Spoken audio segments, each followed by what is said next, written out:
Welcome to Euractiv's Tweets of the Week. This week, Macron's presidency in question, Juncker looks in Trump's direction, and an iconic chocolate shape misses out on EU copyright protection. French President Emmanuel Macron is facing the heat this week, as one of his security aides, Alexandre Benalla, was caught beating protesters while illegally dressed as a cop.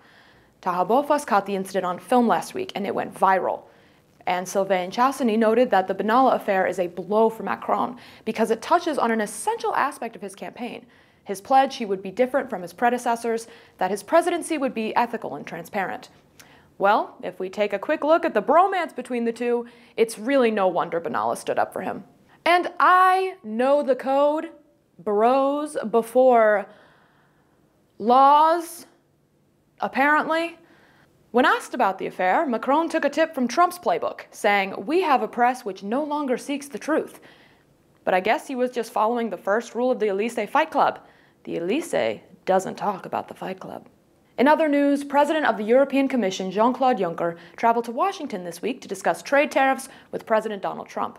The two leaders successfully ceased trade war fire with an agreement on automotive tariffs, an EU commitment to import more U.S. soybeans, and a promise to continue conversation on the steel and aluminum tariffs. Agence Europe's cartoonist Pascal Hansens imagined the meeting would go a bit like this.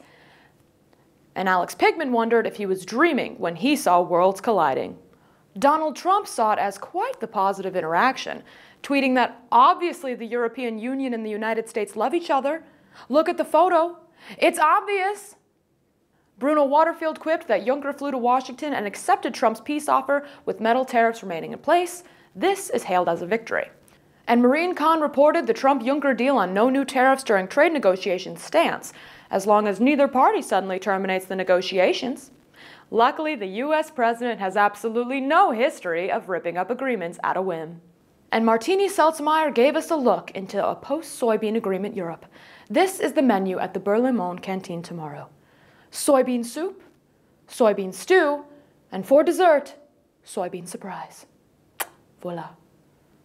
Continuing on in food news, the EU Court of Justice made an interesting decision on Kit Kats this week.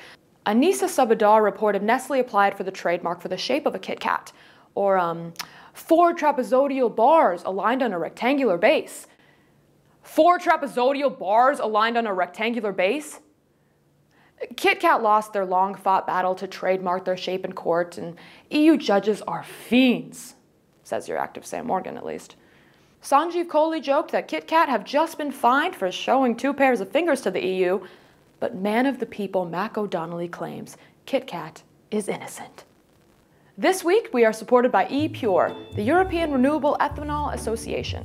Visit epure.org to discover how renewable ethanol is helping drive EU decarbonization in today's cars and tomorrow's. And that's it for this week. Jen will be back to lead you through the darkness that is the Brussels bubble Twitter sphere after the summer break. Cheers!